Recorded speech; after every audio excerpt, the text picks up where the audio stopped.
Alright, you ready?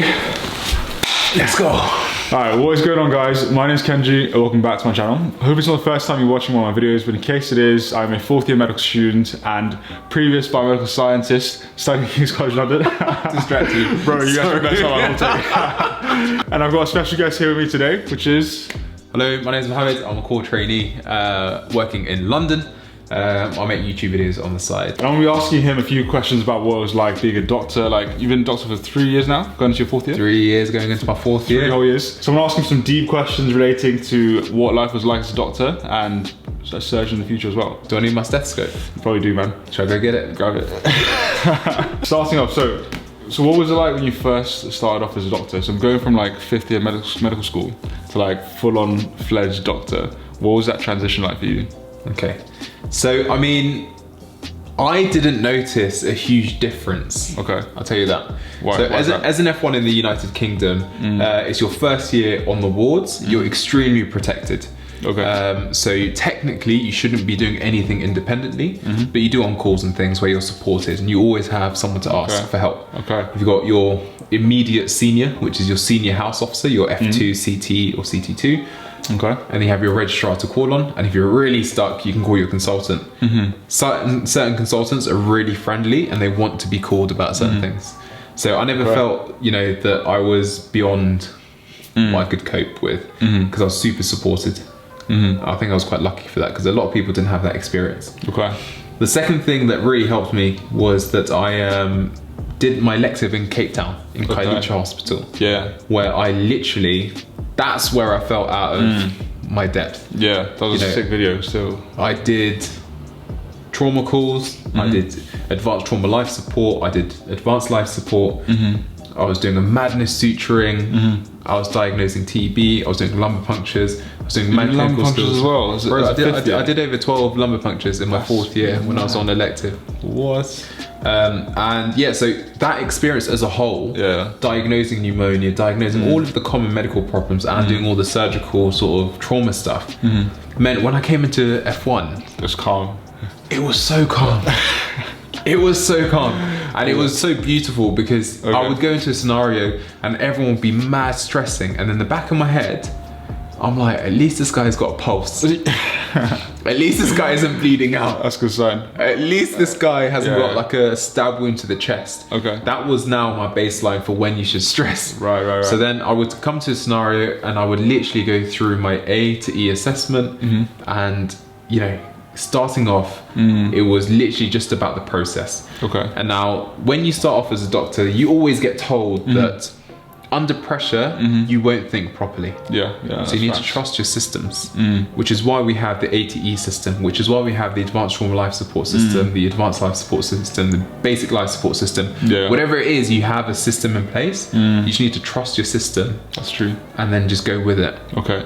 So was it because like being in South Africa, they gave you way more like responsibility essentially? Because I guess there the law is a bit different and like what you can do as a med student is a bit different, and they're understaffed, or what was it like? Like, what was the reason why? So in Kailicha, I had incredible support. There was always a doctor looking after us, so it wasn't that you were like unleashed onto whatever. Okay. And you very slowly built up your skill set. Okay. So I saw 4 or 5 chest drains being put in before I attempted one with the help of a doctor. Right. And before I could do that, I had to recite all the anatomy and I had to, you know, recite all the steps, as you would in the UK. So with that regard, it was very well supported. Okay. The difference is in Cape Town, in Kailicha, my experience was that the medical students there, from their first year of clinical placement, are seeing patients independently. That's mad. And then presenting to the doctor. Then the doctor would see the patient, and then they would like work through it together. Right. Whereas in the UK, a lot of the time on placement, you're literally just following the consultant on the ward round and like picking up nuggets of information every now and again. And later in your medical sort of journey in 4th year, 5th year, you're allowed to clerk patients on your own. Yeah. You're not allowed, you could do that before in 3rd year if you wanted, but the norm was just that you watched. Yeah. Only now is like really when I'm starting to do that myself. You know? So that's been a huge difference being 4th year. The one advice I can give you is, if something's not useful, like if you're on a ward round and no one's paying attention to you, bro, ask to leave, man. I started that in year 3, man. Ask to leave and see patients independently. Yeah. Sometimes I put in surgery and I'm seeing like the same exact surgery 6 times, and I'm like, why am I here? It's pointless. Pointless, absolutely. And to be honest, the consultant won't be upset with you. If you cut, as long as you say. I think it might be more useful to my learning to actually move over and clock that patient we just saw on the ward round. Your consultant will be fine with that as long as you're on the ward, you're doing work, rather than actually just going to McDonald's or something. That's so true. So I think because my time in medical school was so sort of efficient with regards to that, I clerked a lot of patients in my time in the UK, and then in South Africa I did quite a lot. The transition into F1 was actually a lot smoother. And because I knew the systems and stuck to them, and I knew where my support systems were, and I very much utilised them. And I'm sorry to all my senior house officers that I called unnecessarily, and my registrars, but no one has ever been upset with me for calling them. No one. Yeah, you're better off calling in an emergency than not calling at all. And even if it wasn't an emergency, I told the story, like one of the first patients that I saw that was really unwell was like shaking, right? And it's something called a rigor, which you'll learn about, where infection is so bad that it's affecting their whole system, so they start shaking. Mate, I called my senior house officer and I said, I think this person's having a seizure. And they go to me, are they awake? And I'm like, yeah. And then I'm like, and then he goes to me, describe the seizure, and I'm like, he's moving both his arms and his legs and he's shaking. And this guy's post-operative. And I was like, I think it might be epilepsy. And he goes to me, so he's alert, so it's not epilepsy, because usually epilepsy would be generalized and then you lose consciousness. Or sometimes, very rarely, you can get atypical ones where they're localized. But localized would affect one side. It wouldn't affect all 4, appearing in a tonic-clonic, i.e. shaking manner. And he was just so calm with me and was literally like, maybe you should do an arterial blood gas to look at the lactate, see if he's got an infection on board. Lactate was through the roof. And there was, and he went back to theatre to reverse his operation, which had an infection. And how did he react, or she? How did they react to you calling them? So absolutely no problem. I've never had trouble with anyone calling them, with calling anyone or escalating up the ladder. So don't be afraid to do that. That's really good to know, because I'm like absolutely bricking it for to start an F1. So literally call everyone, anyone, and if someone has a problem with that, just go up the ladder. So if you get a lippy SHO, just go up the ladder, go to your registrar. Your registrar can say, why do you speak to the SHO? Just like, being lippy. It's being lippy. Snitch. Alright, calm. Yeah, it's really good to hear, man, because honestly I'm absolutely bricking like starting F1. So just knowing that it's not different to like being a final year medical student is just absolutely so good, man. Absolutely. And like you'll read, have you read This Is Gonna Hurt? Yeah. Like those times have changed. Those times have changed. You're very well supported as an F1. People understand your limitations and work to support you and grow you. And if you want more responsibility, you can have that. So I wanted more responsibility, and I got that. So you just ask for it, or you? As in, so what will usually happen is your registrar will say, "Oh, I got a call from the nurse about this patient. Do you want to go see them?" And then you can say, "No. Do you want to come with me?" Or what's better is you say yes, but I'll call you with my findings. And then we can discuss what a management plan is. And then after a while, you start saying, I've seen the patient, this is what I think is going on, this is what I'm going to do. Then the reg will say, add in X, Y, Z. And then eventually the reg will say, that's fine. And then you've made it. That's what I'm looking forward to. Alright, man. So real quick, like what was your, as an F1, like imagine you being back into your first week of F1, what was your daily routine like? So your daily routine varies dramatically depending on which placement you're on. So when I started, I was on vascular surgery. Surgery always starts early.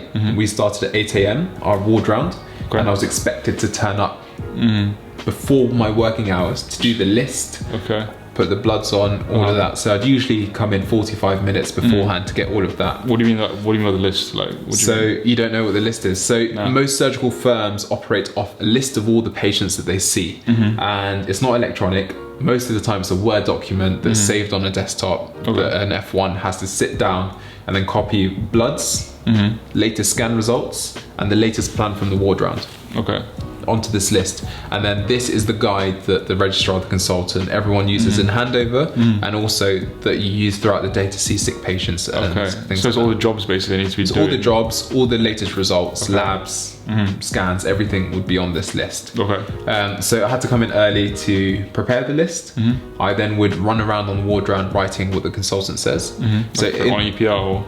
So usually it's handwritten. It was in my hospital. It was handwritten initially, but a lot of the time at Tommy's it was like EPR, electronic patient records. And then after that, the consultant and the registrar would go off to theatre, and then you and the SHO would split the jobs and then decide which patients need to be seen first, if they're unwell, which scans need to be ordered, which bloods need to be taken, and you would just tend to the sort of the plans that were made from the ward round, and then you'd finish your day usually on time. When I was on surgery, I never finished on time because I didn't have an SHO at the time, so it was just me on the wards, which is very rare. But there was a neighbouring SHO that sort of was my like buddy. And you would finish the jobs, you'd go back to the office, do your discharge letters and update the list. And then go home. Damn. And was there ever a point in between that where you ever felt like overwhelmed or like scared? So there were definitely times where I had too much work for me, and I would escalate to the registrar and say, look, there are 4 unwell patients. Who should I see first? That's one thing. Like if you don't know how to prioritize, get someone else to do it for you. So I'd say them, and then my reg would say, actually, this is the sickest one. This is what I'd like you to see. Who I'd like you to see first, and then come back to me with what you found. Then see this. Then see this. Actually, this one's quite sick, so I'm going to get a neighbouring SHO or someone else from, because in surgery you work as a collaborative. So although someone might be colorectal, someone might be upper GI, the SHOs all sit in the same office. Well, they did in my firm, and we all helped each other. So that was like times where I was overwhelmed. With regards to being overwhelmed with an individual patient, or for example, like if someone's blood pressure drops, as an F1, you're expected to start fluids. Well, make an assessment first, obviously, and see what their clinical state is and find out what's going on. But the treatment would be to start fluids. So you give a bolus of fluid, then reassess. If it doesn't work, you give more fluid. If it doesn't work, you're running out of options as an F1, right? So you need to escalate to your SHO or your registrar and get help. So that's, whenever I was overwhelmed, I just called up and escalated. That's good to know. All right. What would you say was your best time as a doctor? Was there ever like a particular moment in your career, or like just seeing a patient, or just generally? As a doctor, not as a medical student. Let's do both. As a medical student, one of my favourite moments, this is going to sound proper wet, but when I saw a baby being delivered for the first time. Oh man, I was literally about to say the same thing. I made a whole video on that. It was madness. It's absolutely nuts. Bro, that's a new life. I'm gonna cut this out real quick, but I actually almost cried. Really? The first time I saw it. I'm pretty sure I did cry, but yeah. Did you cry? Like, I got mad emotional. One or two tears. I got mad emotional, but I didn't cry. Oh man. Like my face was red, my ears were red. It was mad emotional. How long were you there for? I was there for like 3 hours. 3 hours, 4 hours. I was there for 3 hours as well. Yeah, it was long, man. It was mad because she delivered, and I was like covered in blood and everything. I had to pass. Did you deliver it? I was helping the midwife, so I had like gloves on, and I was like helping to deliver it. So it came out, and I was passing the baby to the mum when she came out. Right? But all my eyes were completely like covered in like tears, and I could barely see like where I was passing the baby.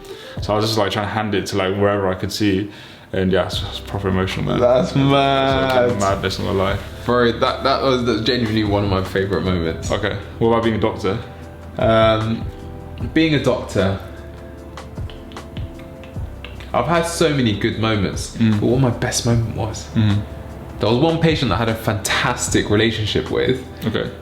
And basically it was someone my age, and they were very, very unwell, and no one had got this person to be cooperative. And then here I come along, London boy, listened to grime, and I connected with this guy on a different level. And then he used to trust me more than he used to trust the consultants, even though I had no idea what I was doing compared to these bosses that have, been in the thing for 4 years. But it shows you how strong a rapport you can build with someone, even though you might not know medical information, right? How did you get him onto your side? Like, what was your strategy? I just asked him what he did.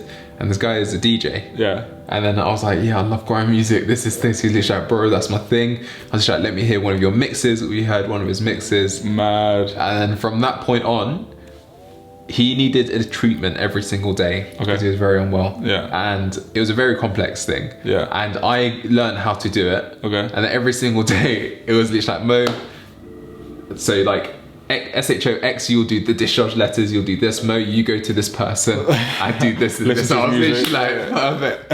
I'd come in and be like, what are you saying? And he'd be like, yeah, I'm good, bro. I'm getting tired, I want to go home. I'm like, yeah, you're almost there, but you need to do this. Patient education, all of that stuff. Jeez. I'd be like, right, we need to do the treatment. He'd be like, yeah, cool. I'll be like, have you got the speaker? I'm like, yeah. I'll bring my speaker from home and then we put it on. He'd play his grime mix. I'll do the treatment. Like an hour, 2 hours later, bro, it was the highlight of my day, man. Jeez. And the fact that he got better, and then I saw him in like an outpatient clinic. One of the consultants knew how good a relationship I had with this patient. Yeah. So they called me in to see him as an outpatient. Man. Bro, that was sick. It was so good. When you make true impact with someone where other people have failed. Yeah. That, especially when you're junior, man. I didn't know anything on that specialty. Respect, It was so good. That shows how much like medicines and arts. Like you might be like some top consultant who knows so much, but if you don't adapt to the situation, like you being so young and being able to make such a strong connection and change the way he probably perceived his treatment. Like his time in hospital must have been so sick having you there. Exactly. And like that probably changed it completely. I hope he's never come back to hospital because he used to come into hospital quite a lot because he kept getting unwell. Yeah. But you know, the other thing I want to say about this is diversity is literally a superpower. 100%. Like, you know, 30 years ago, medicine was very white male, right? Now King's the majority of female, which is fantastic. And there's so much diversity in London, outside London. And like that sort of diversity, like how would my middle-aged white consultant relate to this kid who's from inner city London who listens to grime music? That's so true. It's impossible. That's so true. Yeah. Someone like me though. Jeez. That's mad still. So that's one of my highlights actually. Okay. I wonder what he's up to. Yeah, probably still like doing grime. I hope so. If you're watching this and you're him, hit him up, man. Yeah, send me your DJ mixes, man. I'm getting demonetized out here.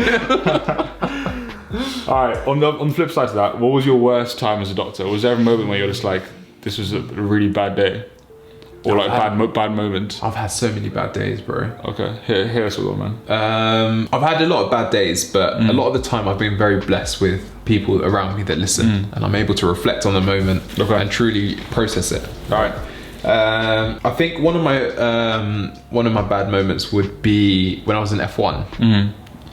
I'm not sure. I think in a previous video we talked about how sort of limitations of people's care and especially the dying process and how you should deal with it. When I was in F1, no one really sort of taught that to me. It was only later when I did my geriatrics block that people sort of told me about, you know, what people wish for. And I think someone had passed away and I didn't think we did enough as the medical team. And then it was later, after I was upset about it, the next day I was still in a bit of a mood, and that's very unlike me because I'm, you know, quite a smiley guy usually. So my reg took me to the side and asked me what was going on, and I said, look, this is the case. And then it was explained to me that we were at the limitations of care, ceilings of care, what the patient wanted, what was expressed to them, what the family wanted, all things that I wasn't a part of. And I think just knowing all of that extra information that happened behind the scenes just helped me out a lot. But it was a time where I guess I'd only heard part of what was going on about a patient, and I felt that I was lacking in my duty as a doctor. So that was probably it. And I actually remember on the drive home, one of the things I used to do, I'd record a voice note and I'd just speak through whatever's going on. I wonder if I should dig that out and have a listen to it. Oh, I beg you do. I hope it's still on my phone. But I remember driving home and I was just recording and I was saying, I don't think we did enough. I did anything that came to my brain, I just got out. And I think that's a fantastic way to reflect. 100%, yeah. I have so many voice notes in my Evernote, just like times voice in my life. Notes, right? And then I never come back to them or listen to them again, but it doesn't matter. It's just out there and it helps you process it. 100%. That was the worst time, I think. So was it a personal thing that you think you lacked in, or just as a team? I thought I personally could have done more. Okay. And then I don't think my team stepped up. Okay. Does that make sense? Yeah. Okay. So like, there was like a clinical state going on, and I don't think I could have done any more. But I wanted other specialties to get involved. You know, intensive care or high dependency unit, etc. But that wasn't the right thing. And I didn't understand that at the time. Okay. And looking back now, like, how do you feel about it now with more experience as a doctor? I'm grateful that I checked myself and I checked the team to see if we could be doing anything more for the patient. Okay. And I'm grateful that that's something I still do to this day. But I also think it's a fantastic learning opportunity to find out, you know, could you do more? Okay. And when is it right to do more? You know, medicine, there's a lot of ethics involved, and I think having a good ethical base is so important, and that ethical base is constantly being challenged and molded and stretched and like all sorts as you sort of progress through your time as a doctor. 100%. So that's very important, I think. That's deep, man. Okay, and lastly, what was the maddest thing you've ever done as a doctor? So was there like ever a point where you're like, I feel like a boss, this, like I'm the man, just something really cool? The most satisfying thing you can do as a doctor, I'm gonna get this the wrong way around now. Let me Google it first. You it, bro. Never doubt yourself. Never doubt yourself. The maddest thing I've ever done has probably got to be also the most satisfying. So there's a condition called benign paroxysmal positional vertigo, in which you move your head, and as a result, the entire world is spinning. Okay. And it's the most nauseous you'll ever feel. You'll feel horrible. You can't stand up straight. Your eyes are going everywhere, and you're dizzy, and you feel like you want to sit. You probably vomit a few times. Okay. And there's a very simple maneuver called the Eppley Maneuver, where you position someone's head and you move it in a particular way to reposition the crystals in your ear that allow for that balance. Should we demonstrate it? I mean, you do it now. Don't do it. Oh no! We can get gas. I won't do it now. But yeah, once you reposition those crystals, there's almost instant relief. Okay. And I don't think there's anything as satisfying as taking someone from a dreadful state to almost normal. Okay. In that quicker time. If there is another procedure or anything that can be done that quickly in any sort of setting, let me know, because I don't think there is, and that's the most satisfying thing I've ever done. Okay, that's mad. So the other day, was it day before yesterday, I put in a catheter for the first time. Jeez. And I was gassed. And a catheter is basically a tube you put up someone's water pipe to relieve them of urinary retention where they can't actually pee. So this patient was in like proper, like a lot of pain. Mad. His bladder had like 650 mils inside. And I went up to him, put a catheter in for the first time, and he had like immediate release from the pain he was having in his bladder. How many litres came out? 650. 650? Which is quite a lot, yeah. That's quite a lot. Bro, I had someone that had 2 litres in there. That's mad. That's almost gonna like explode. Yeah. Can you imagine how much pain they were in? Shit. And so you're right, putting a catheter in from urinary retention is really satisfying. Yeah. You literally see it on their face from like them being like bloodshot and everything to just like imagine keeping in your urine 3 hours after you would have gone. That's mad. That's actually mad. Yeah, he was bare like hugging me. Like I was trying to do it at the same time. The wrong time to have any contact. For real, man. Because you need to secure it. There's bare after stuff that you need to do. Because as soon as you go in as well, the pee starts going everywhere. Yeah. And I'm like, oh shit! Like where's the catheter bag? Connected beforehand. Okay. Wait, do I have it? So you know you got the catheter. Okay. You got ribbed end this side, ribbed end this side. Yeah. You tear that, but also tear that side. Connect those while your hands are sterile. Mad. Okay. Connect the bag to the catheter. So straight away it'll just start draining. And then as you go in, tear through and go in. Okay. Because you can pump the pump and from the other thing. Oh man. Okay. That's a top tip. Shit. Alright, man. So I think that wraps up the Q&A. In life as a doctor, that's it, man. Mo's life. That's it. But no, thanks a lot, man. I think that was really good for the viewers and also like just for me, like just being a medical student, and it's really inspiring, man. So bear in mind that like 3 years is the shortest career like ever. Most of these doctors have been doing it for 50 years, 40 years. So no, which is good though, because I think you can relate to us the most, having been like at my level just recently. Yeah, you know, rather than a consultant who like graduated like 30 years ago. So I think it's probably the best time. But you know what, though? Medical school was a long time ago.